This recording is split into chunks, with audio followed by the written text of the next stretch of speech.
हे रामा पुरुषोत्तमा नरहरि नारायणो केशव, हे गोविंदो गरुड़ध्वजो गुणनिधो दामोदरो माधव, हे कृष्णो कमलापते यदुपते सीतापते श्रीपते, हे वैकुंठाधिपते चराचराधिपते लक्ष्मीपते पाहि माम्। अतुलित बलधामं शरणशैलाभिधेयं धनुजवनकृशानं ज्ञाननामग्रगण्यं सकलगुणनिधानं वानराणां धीशं रघुपतिप्रियभक्तं वातजातं नमामि। वन्दं गुरुपदकञ्जकृपासिन्धुनररूपे हरि, महामोहितं पुण्डासुवचन रविकरनिकर, संत प्रवर गोस्वामी तुलसीदासाय जी नमः। आत्मस्वरूप मानस प्रेमियों, शिव पार्वती सत्संग में एक चौपाई आती है कि राम कथा जे सुनत अघाही, रस विशेष जाना तिन नाही। बंधुओं, इस चौपाई के आप कभी शिकार न बने। यह चौपाई आप पर कभी आसंदी न जमाए।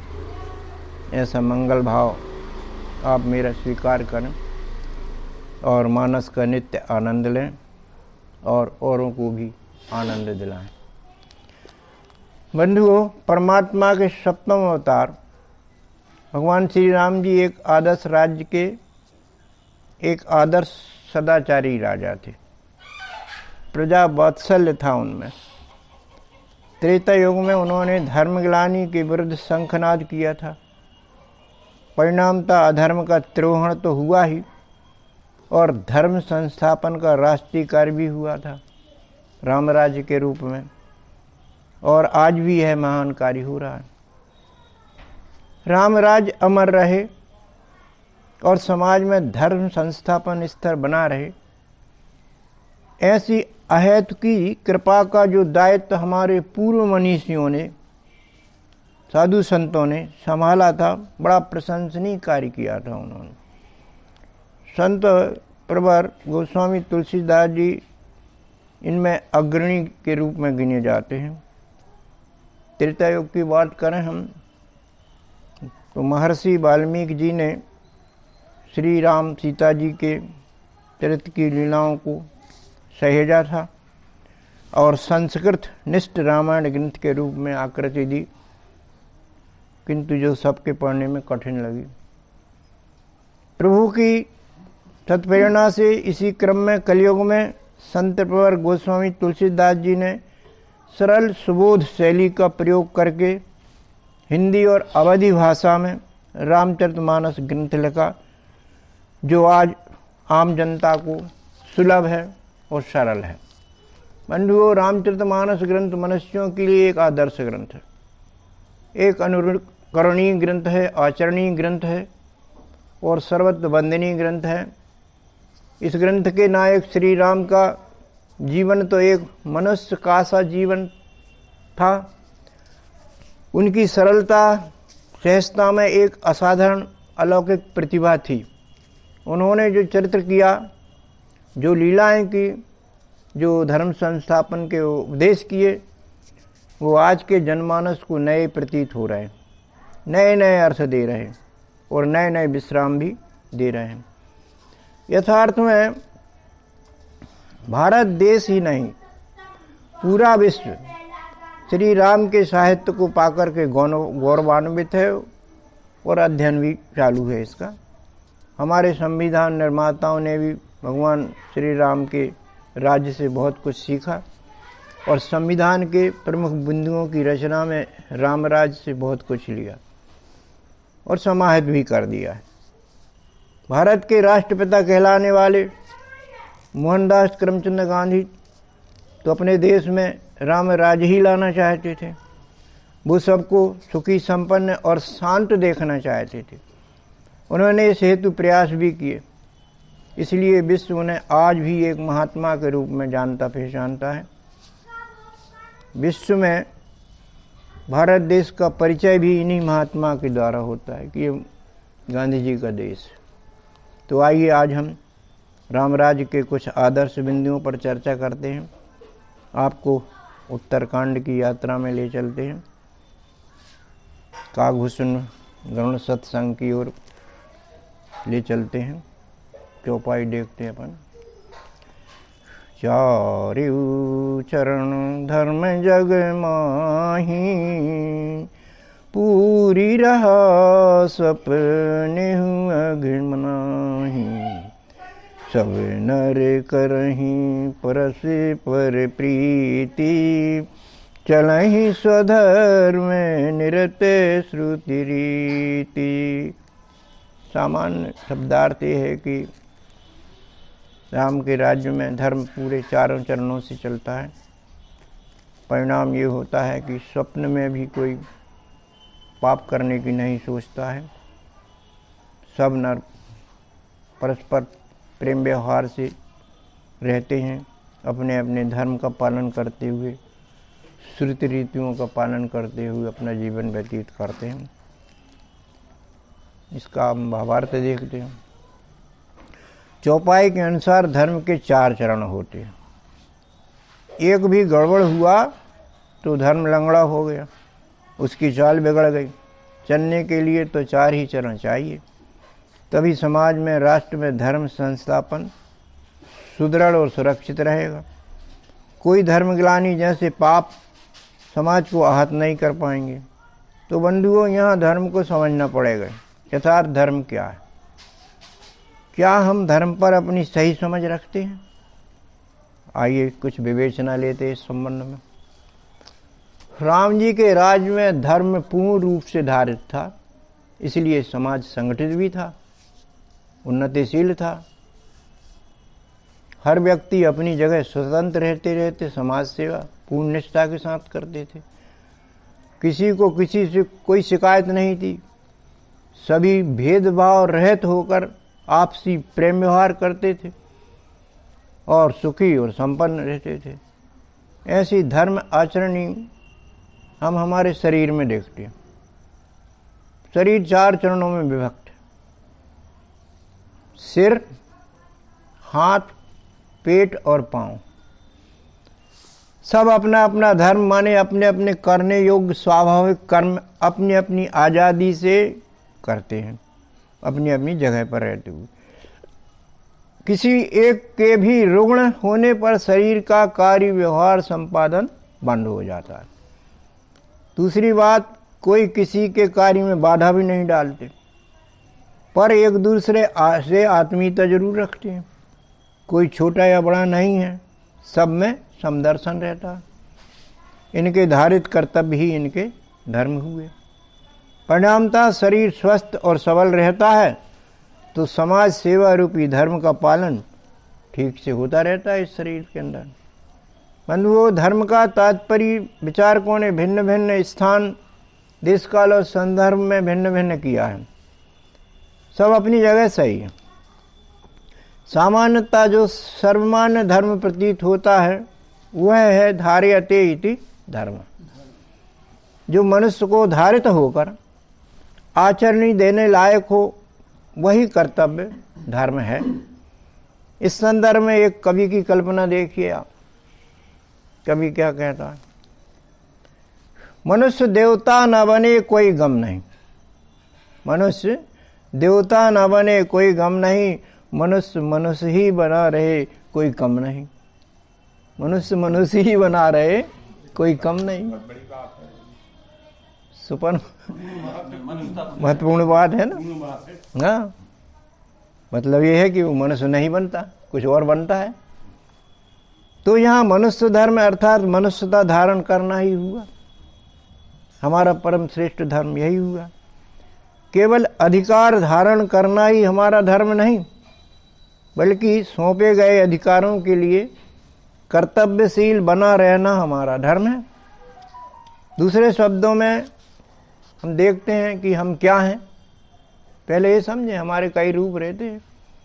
कहीं पिता हैं तो कहीं पुत्र हैं, तो कहीं गुरु है तो कहीं मित्र हैं तो ग्राहक आदि आदि। हम क्या हैं, कौन हैं, किस लिए मनुष्य तन पाया है, जान करके संबंधित कर्तव्य करना हमारा धर्म है। विज्ञान सम्मत बात है। गीता जी भी कहती हैं कि अपने स्वयंभू वर्ण कर्म को आचरणी देना हमारा धर्म है। अर्जुन को भी कृष्ण जी ने कहा तेरा क्षत्रिय वर्ण है, याद दिलाई उनको, सभी जानते हैं, भूल गया था उसने। इसलिए उसके याददाश्त के लिए भगवान ने 2:37 श्लोक कहा। क्या कहा 2:37 में? स्वधर्मम अपि चावेक्ष नाविकंपितुम अर्हसि धर्मात् युद्धात् श्रेया अन्यत् क्षत्रियस्य न विद्यते। तो यहाँ पर हम देखते हैं कि अपने धर्म पर चलने की बात कहते हैं भगवान कि उसको देख तू क्षत्रिय है, और क्षत्रिय होते हुए भी तो युद्ध के लिए कंपित हो रहा है। धर्म युद्ध करना तो क्षत्रिय का श्रेष्ठ कर्तव्य है, इससे बढ़ के कोई कर्तव्य नहीं है, तो उसको छोड़ रहा है।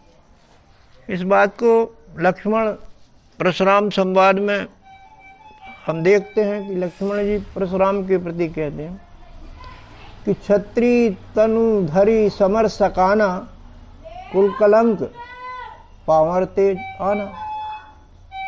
क्षत्रिय तन में जिस जीव ने जन्म लिया है और युद्ध से डर रहा है, तो वो कहते हैं कुल के लिए कलंक है। ऐसा व्यक्ति पामर है, वो पापी है, उसका जन्म लेना व्यर्थ है। तो यहाँ पर फिर गीता में 1866 में इसी बात का समर्थन किया है भगवान ने, कह करके कि सर्वधर्मान परित्यज्य मामेकम शरणं व्रज अहम त्वया सर्व पापेभ्यो मोक्षयिष्यामि मा शुच। सर्वधर्म यानी मनमाने कल्पित धर्मों को, मत पंथ सांप्रदायिक धारणाओं को छोड़कर अर्जुन तू मेरी बात मान और अपने वर्ण का कर्म कर। ऐसा करने से तू समस्त प्रकार की द्वैत बुद्धि से मुक्ति पा जाएगा और परम आनंद में आ जाएगा, मेरी शरण गह ले। तो यहाँ हम देखते हैं कि परमात्मा पाना, उसकी शरणागति पाना मनुष्य का यथार्थ धर्म हुआ। दूसरे अर्थों में यह विश्व ही विश्वरूप परमात्मा है। यह ज्ञान दिव्य दृष्टि योग से धारण होना ही यथार्थ धर्म है मनुष्य के लिए। मनुस्मृति में धर्म के 10 लक्षण गिनाए जो मनुष्य को धारण करने योग्य है। देखते हैं अपन। श्लोक है धृति क्षमा समः आस्तेयम शोचम इंद्रिय निग्रह धी विद्या सत्यम अक्रोधा दशकम धर्म लक्षणम। यदि ये धारित हैं तो आप धर्म पर चल रहे हैं और सच्चे धार्मिक कहलाएंगे। हम एक एक लक्षण को संक्षेप में लेते हैं। पहला लक्षण धृति है। धृति माने धैर्य रखना, अविचलित न होना, स्थिर मन बुद्धि रखना। अयोध्या कांड में गुरु वशिष्ठ जी राम वन गमन प्रसंग में राजा दशरथ को समझाते हैं, उसकी चौपाई देखते हैं। सुखे हरे सही जड़ दुखे विले खाही दौ समय धीरे धरही मन माही धीरज धरहु विवेक विचारी छाणेउ सोच सकल हितकारी। ये चौपाई बंधु हम अपने पे भी लागू कर सकते हैं। यहाँ पे जड़ माने अस्थिर मन बुद्धि वाले चंचल लोगों को कहा गया, जो जीवन में जब सुखानुभूति होती है तो बड़े प्रसन्न होते हैं, और किसी प्रकार के दुख आते हैं तो बिलख बिलख कर रोते हैं, धीरज नहीं रहता है। और धीरजवंत के बारे में वशिष्ठ जी बताते हैं, दशरथ जी के प्रति कह ये बात कि दोनों सुख और दुख में जो समान रहता है वह सही में धैर्यवान है। तो आप अपने मन में धीरज रखिए, इस समय संकट की घड़ी आपके सामने है, विवेक से विचारिए, धीरज रखिए, धैर्य मत छोड़िए। सारा सोच छोड़ेंगे आप तो आपके हित में ही रहेगा। बंधुओं, धैर्य विवेक का विषय है, मन का नहीं है। मन वाले लोग धैर्य नहीं रख सकते, जो विवेक बुद्धि वाले हैं वो धीरज रख सकते हैं।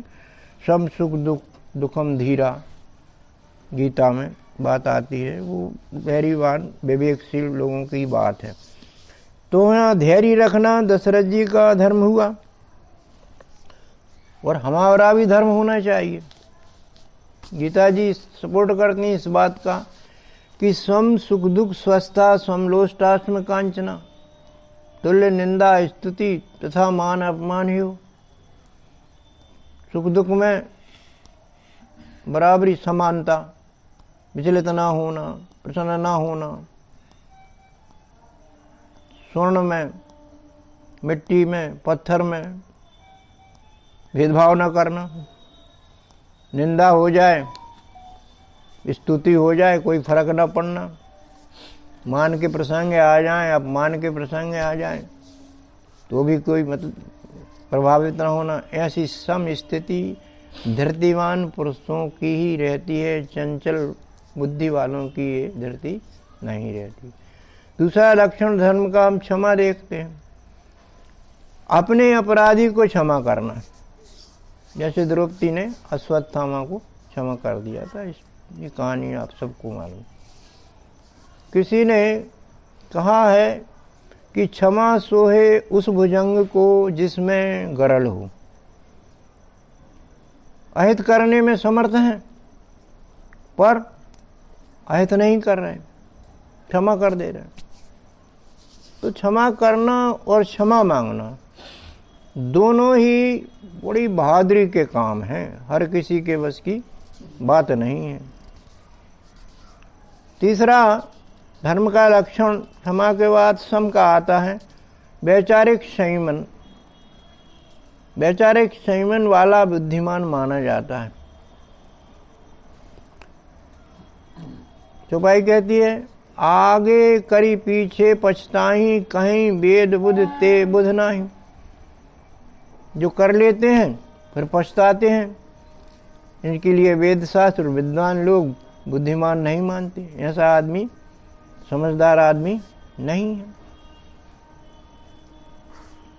गिरधर कवि को आपने पढ़ा होगा, मैंने कहा बिना विचारे जो करे सो पीछे पछताए, काम बिगाड़ हुआ अपनो जग में होत हंसाए। जग में होत हंसाए चित्त में चैन न पावे, कहें गिरधर कवि राय।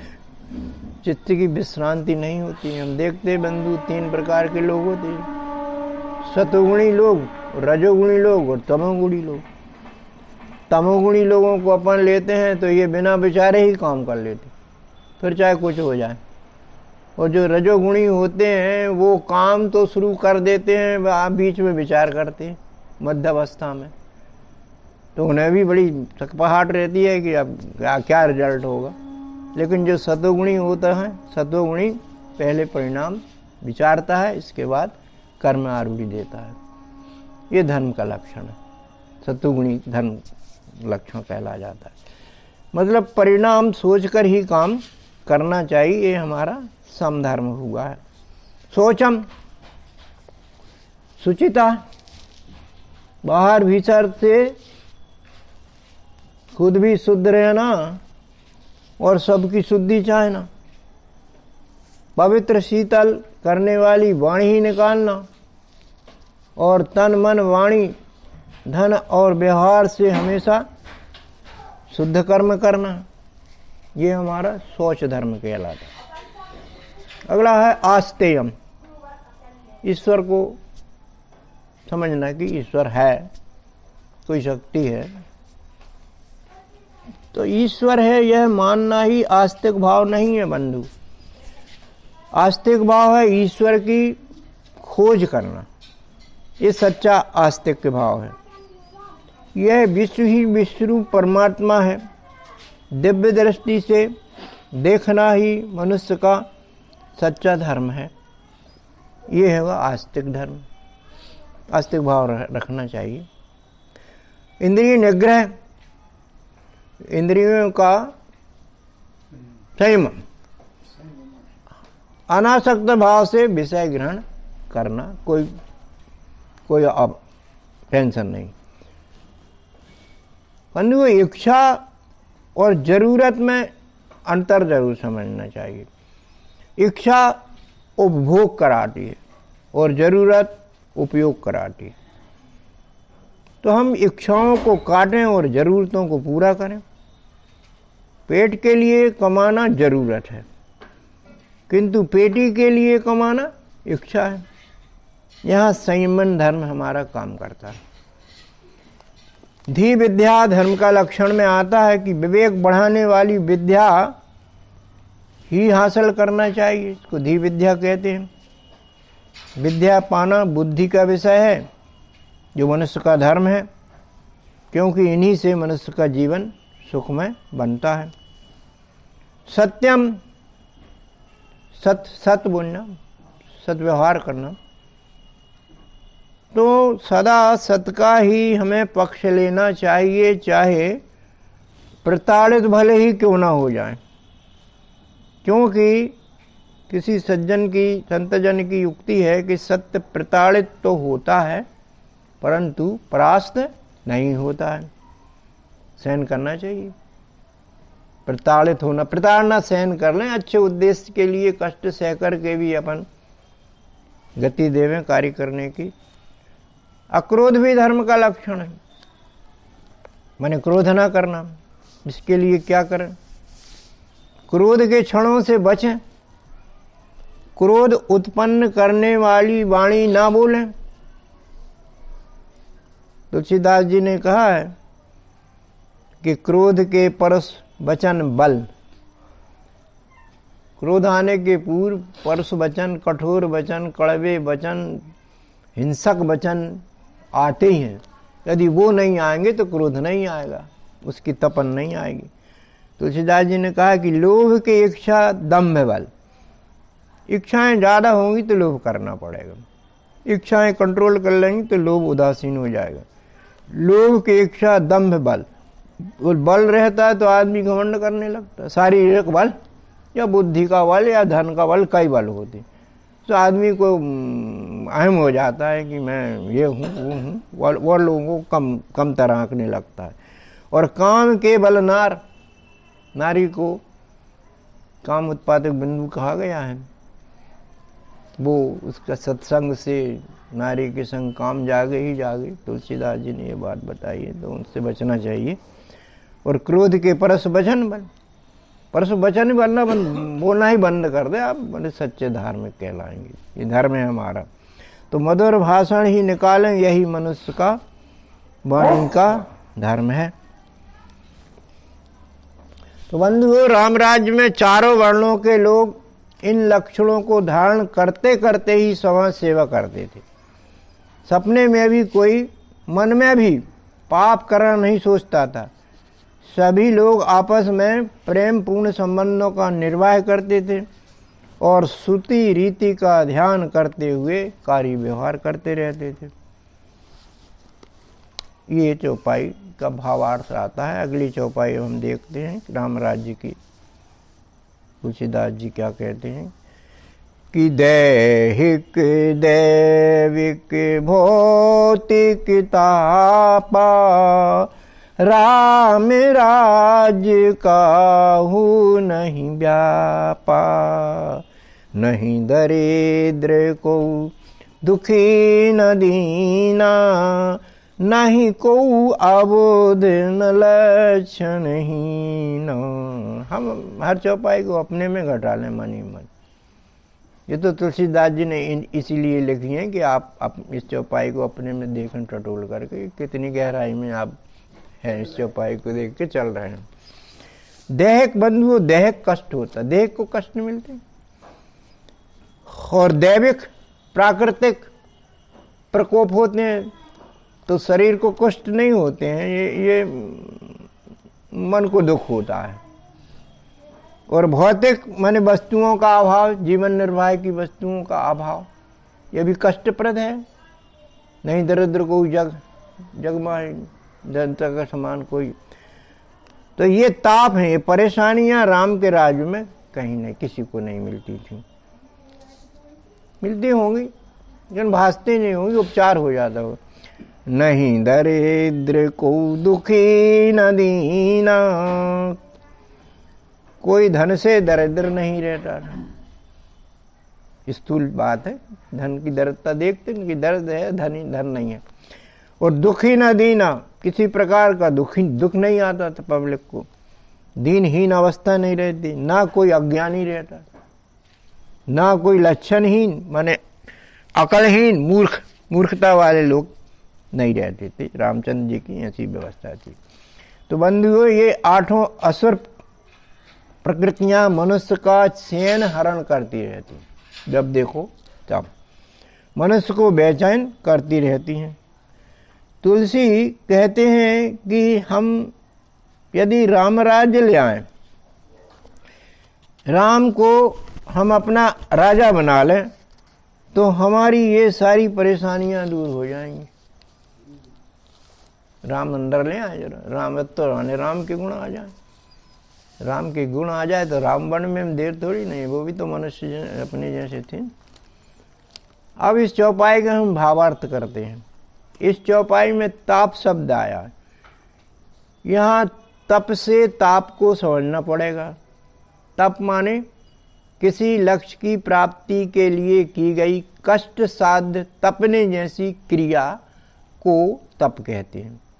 यह थोड़ा परेशानी का त्याग करने का विषय है।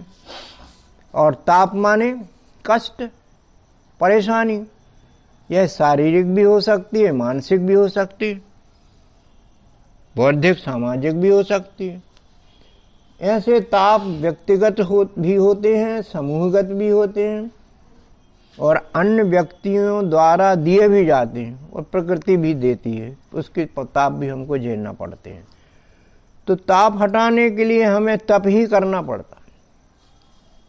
प्रजा के समस्त प्रकार के ताप हटाने के लिए एक सेवक राजा, एक अच्छा राजा कष्ट सहन करके प्रजा के कष्ट दूर करता है। ऐसे ही राजा श्री राम जी थे। राम के राज्य में समस्त देहधारी प्राणियों को किसी भी प्रकार के अभाव, हानि या कष्ट नहीं झेलना पड़ते थे। इनके ये सभी कष्ट राजा के हो जाते थे, जो अपनी बुद्धि से, साधनों से उन्हें दूर करते थे। हनुमान जी इसमें बड़ी सहायता करते थे। चौपाई कहती, राम काज कीन्हे बिना मोहि कहाँ विश्राम। विश्राम न मिले, भगवत चर्चा में विश्रांति का कोई, आलस्य का कोई स्थान नहीं। जब तक वो नहीं हो जाता है तब तक चैन नहीं होना चाहिए। दूसरी बात, प्रजा को कभी कभी दैविक माने प्राकृतिक आपदाएं भी आती थी, जैसे भूकंप, अतिवृष्टि, अनावृष्टि वगैरह, अकाल आदि हो जाती, तो आदि समस्याएं। तो ऐसी समस्याएं सभी राम राजा द्वारा हल होती रहती थी, प्रशासन द्वारा तुरंत सहायता मिलती थी, तुरंत उपचार होते थे। विलंब राम राज्य में नहीं होता था। ऐसी शासन व्यवस्था चुस्त दुरुस्त रहती थी। इमरजेंसी एम्बुलेंस सदा राम के राज्य में तैयार रहती थी, सेवक भी तैयार रहते। प्रजा के कष्ट प्रजा शिकायत करके नहीं बताती थी, इतनी अच्छी उत्तम व्यवस्था थी। प्रजा को कभी रोटी, कपड़ा, मकान, ये बुनियादी समस्या हैं। कोई सरकार इन्हीं में लगी रहती है, भोजन, रोटी, मकान, इसमें। तो यहाँ इन समस्याओं से लोग अकेले नहीं जूझते रहते। राज्य शासन की व्यवस्था उनके साथ काम करती थी। रोजगारी, स्वास्थ्य और शिक्षा की समस्याएं राज्य शासन के सहयोग से और समर्थन से हल हो जाती थी। किंतु भाइयों, प्रजा भी इसमें भरपूर मेहनत करती थी, ईमानदारी से श्रम करती थी, आलस नहीं था किसी के पास। समस्त राज्य में श्री राम के गुप्तचर भी रहते थे, जो प्रजा के हालचाल लेते रहते थे। प्रजा को सीधे राजा से कोई शिकायत तक नहीं करनी पड़ती थी, सब राजा के नॉलेज में बना रहता था। बताइए कितना अच्छा उत्तम प्रबंधन है ये राम के राज्य में। यदि आज हमारा प्रजातांत्रिक राज्य ऐसी व्यवस्था करे तो यहाँ भी राम राज लाना संभव है। कोशिश तो करिए, लिखित रूप में संविधान में ये व्यवस्था राम के राज्य के बिंदुओं को लिया है, लिखित में लिया है, व्यवहार में आना चाहिए। बात ये है। आगे राम राज्य की विशेषता में तुलसीदास जी कहते हैं कि नहीं दरिद्र कोई दुख ही न दीन, नहीं कोई अवध न लक्षण ही न। इसका भावार्थ देखते हैं बंधु। दरिद्र माने कमजोर, और दरिद्रता माने कमजोरी, निर्बलता। दरिद्रता के 5 प्रकार गिनाए जाते हैं शरीर से दरिद्र। पहला, इसमें इंद्रिय अभाव या कष्ट इंद्रिय को आते हैं, और पुरुषार्थहीनता भी शरीर की दरिद्रता मानी जाती है, कोई मेहनत नहीं करती, पड़ी रहती। दूसरा है मन का दरिद्र। मन का दरिद्र कौन रहता है? नकारात्मक विचारों वाले मन के दरिद्र रहते हैं। और मन के शहंशाह कौन? सकारात्मक विचार वाले रहते हैं, स्त्री पुरुष कोई भी। मनहीन, ये सब दरिद्र हैं। तीसरे बुद्धि के दरिद्र होते हैं, जो समझदारी से काम नहीं करते हैं, जान करके अज्ञानी बने रहते हैं। अपनी बुद्धि बढ़ाने के लिए अध्ययन नहीं करते हैं, सत्संग नहीं करते हैं, न उसमें रुचि रखते हैं। ये सब दरिद्रों की श्रेणी में आते हैं। धन का दरिद्र तो आप जानते हैं, सीधा सीधा है, धनहीन अवस्था। लेकिन धनहीन अवस्था को यहाँ दरिद्र नहीं कहा गया। धन की तृष्णा वाला तो महान दरिद्र है। किसी नीतिकार ने कहा है कि सहतु दरिद्रो अपि यस्य तृष्णा विशाला मनसा चा परितुष्टे को दरिद्रो को अर्थवान। वह दरिद्र है जिसकी तृष्णा बढ़ी है, चाहे और चाहे और चाहे, मांगना और दे नहीं रहे तो छीनना और धोखे से ठगना, ये सब दरिद्र हैं। मनसा परितुष्टे, जो मन में संतुष्ट हैं धन को पा करके जितना भी है, उनके लिए दरिद्रता और अमीरी में फर्क नहीं रहता, धन दौलत की उनको चाह नहीं रहती। उसके लिए कबीर साहब ने बहुत अच्छी बात कही, भगवान से प्रार्थना की, साईं इतना दीजिए जामे कुटुंब समाए, मैं भी भूखा ना रहूं न साधु भूखा जाए। भोजन चाहिए, हमारे घर में कोई अतिथि आ जाए तो उसको मैं भोजन खिला सकूं, बस मुझे ज़्यादा नहीं चाहिए। द्रव्य ज़्यादा हो जाता है तो आदमी अनेक प्रकार के दंड फंद के काम करने लगता है, अपने आप को अहंकार से सजा देता है। कितनी बढ़िया बात कबीर साहब कितने वर्ष पहले कह गए। तो बंधुओं, धन की दरिद्रता पुरुषार्थ से मिट जाती और संतुष्टि से चली जाती। ये 4 प्रकार की दरिद्रता ही दुख के कारण हैं, जो हमें दीनहीन बनाए रखती हैं। ये सभी दरिद्रताएं दुख देती हैं। उपाय तुलसीदास जी ने बता दिया, सरल है, करने में कठिन है, लेकिन जो उपाय कहा उन्होंने कि काहू के दुख सब करे हित ताके, केही की दरिद्र परस मनि जाके। काहू के दुख नहीं आएगा, दूसरे का भला करो, अपना भला करने में दुख आएगा। वो ये कह रही चौपाई कि दूसरे का भला करो कि तुमको दुख नहीं आएगा, और आएगा भी दुख तो सब लोग बांट के खा जाएंगे, उसे दुख रहेगा ही नहीं। प्रयास नहीं करते अपन, करें तो बहुत बढ़िया बात है। और कहीं की दरिद्र परसमणि जाके, परसमणि यानी मेहनत रूपी मणि, परिश्रम रूपी मणि। मानसिक, बौद्धिक, शारीरिक सब प्रकार के परिश्रम करने से किसी प्रकार की दरिद्रता नहीं आती। बुद्धि की दरिद्रता, ये आप लोग सत्संग करते हैं, सुनते समझते हैं, बुद्धि उत्कृष्ट बनती, दरिद्र नहीं बनती, कमजोर नहीं बनती। तो सारी दरिद्रताओं के हल हमारे पास हैं। राम के राज्य में भी थे, लेकिन हम उपयोग नहीं करते, वहाँ लोग उपयोग कर रहे थे। इसी संदर्भ में राम के राज्य की व्यवस्था अत्यंत ही पारदर्शी और भेदभाव रहित होती थी। सभी लोगों का उत्थान हो, सभी सुखी रहें, सभी निरोगी रहें। सर्वे भवन्तु सुखिनः सर्वे सन्तु निरामया। इस भाव से, इस हेतु से राज्य प्रबंधन करता रहता था राम के राज्य में। राम जी के राज्य की शिक्षा व्यवस्था बहुत उत्तम थी। इसमें अज्ञानी को पहले ज्ञानी बनाया जाता था, फिर जैसी व्यक्ति की पात्रता हो उसे सद्गुरु द्वारा विज्ञानी बनाया जाता था। कृतयुग की बात करें हम, उसमें क्या थे? कृतयुग सब योगी विज्ञानी लोग थे कृतयुग में। कृतयुग के बाद त्रेता युग लग जाता। तो त्रेता युग में सत्वगुण की अधिकता होने से इस युग में विज्ञानी भी लोग यहाँ हुआ करते थे। इसलिए राम के राज्य में कोई अबुध लक्षणहीन नहीं थे, सभी सदाचारणी करते सुख शांति से रहते थे। अब हम रामराज की अगली चौपाई को देखते हैं, तुलसीदास जी ने सृजित करके हमारे सामने रखी है। चौपाई क्या है? सब निर्दम्भ धर्म रत पुनि, नर अरु नार सकल सब गुणी। सब उदार सब पर उपकारी, विप्र चरण सेवक नर नारी। सब निर्दम्भ, तभी जानते कि दम्भ बहुत बड़ा राक्षस है, असुर संपदा है।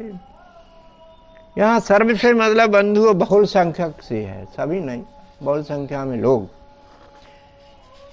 सरल स्वभाव न मन कुटलाई, जथा लाभ संतुष्ट सदाई। दम्भ चला जाता है इसमें।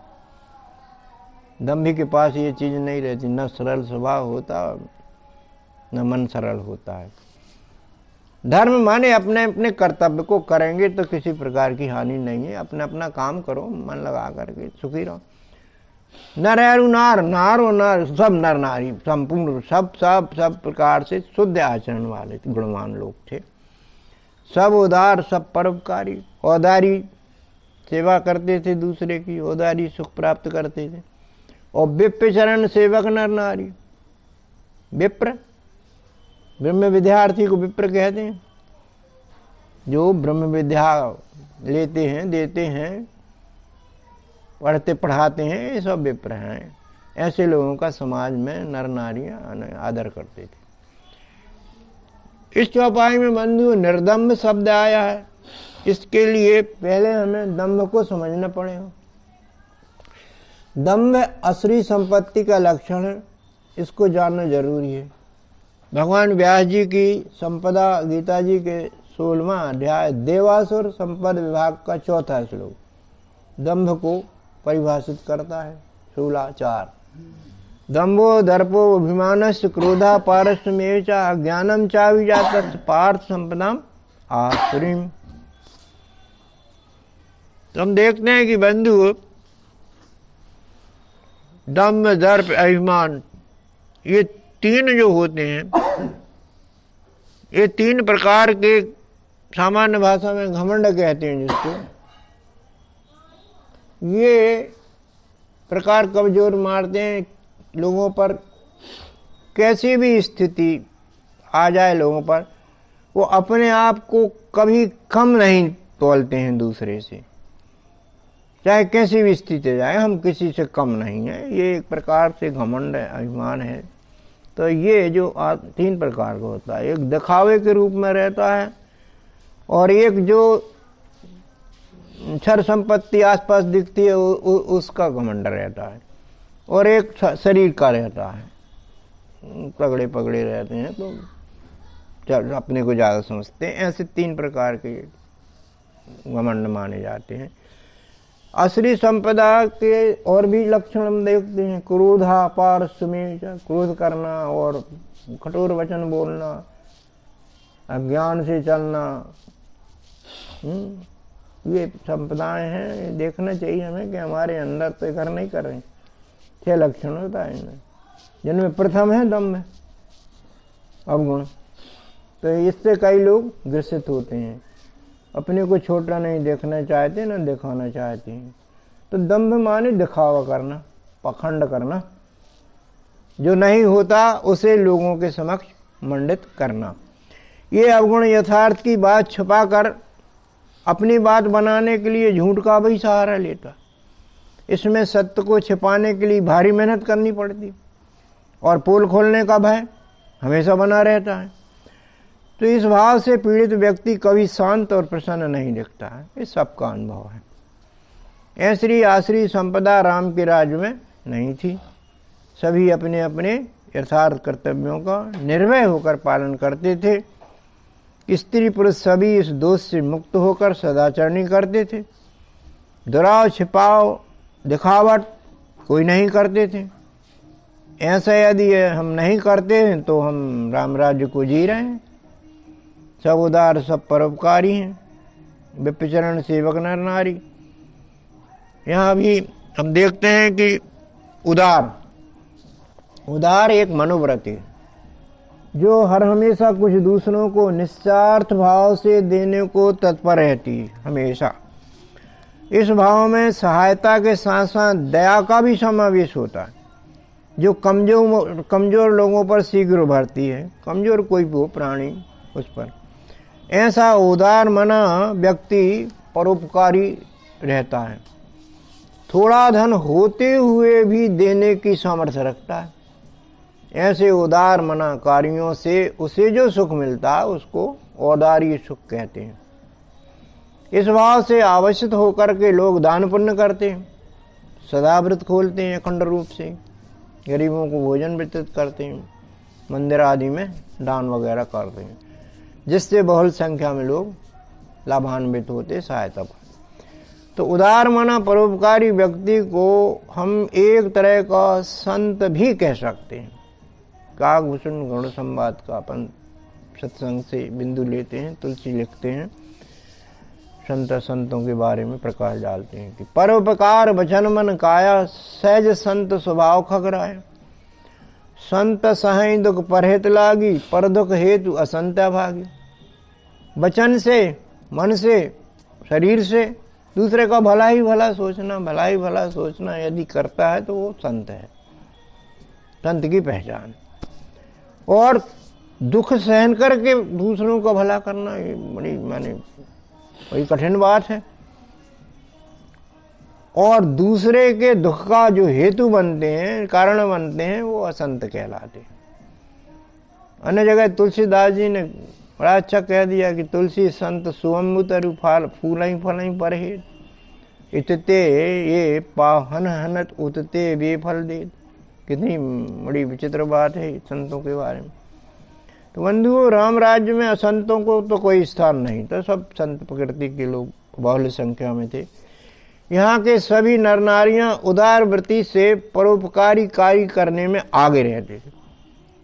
समाज के सुधारकों का, विद्वानों का, पंडितों का, ज्ञानी वगैरह लोगों का सदा सम्मान होता रहता था समाज में। उनकी कृपा लोग पाते थे, आशीर्वाद लेते थे।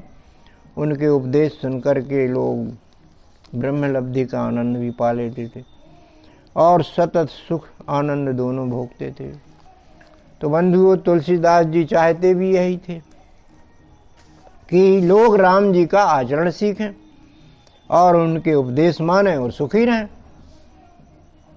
दूसरा, अपने शरीर में, घर में, परिवार में, समाज राष्ट्र में रामराज्य लाने हेतु संकल्पित हूँ, अकेले हूँ या संगठन से कार्य करें और राम जी को जीना सीखें। तो ये बात संत तुलसी के प्रति सबसे बड़ी हमारी कृतज्ञता की होगी उनके प्रति बड़ी श्रद्धा भक्ति होगी। तो राम राज्य के बिंदुओं को हम हृदय में धारण करें, कर्तव्य आचरण दें और अपना भला करें, समाज का भला करें, देश का भला करें। रामत्व को धारण करें तो असुरी वृत्ति रावणत्व का या उसके अन्य साथियों का वध तो होता ही रहेगा। तो इस प्रकार से हम राम राज्य से शिक्षा लें और आचरण सुधारें। यही हेतु भगवान के अवतरण का था और तुलसीदास जी के काव्य का था। इसी मंगल भावों के साथ में सभी लोग बोलेंगे, श्याम रामचंद्र की जय, पवन सुत हनुमान जी की जय, बोलो भाई सब संतों की जय, सनातन धर्म की जय। ओम शांति शांति शांति।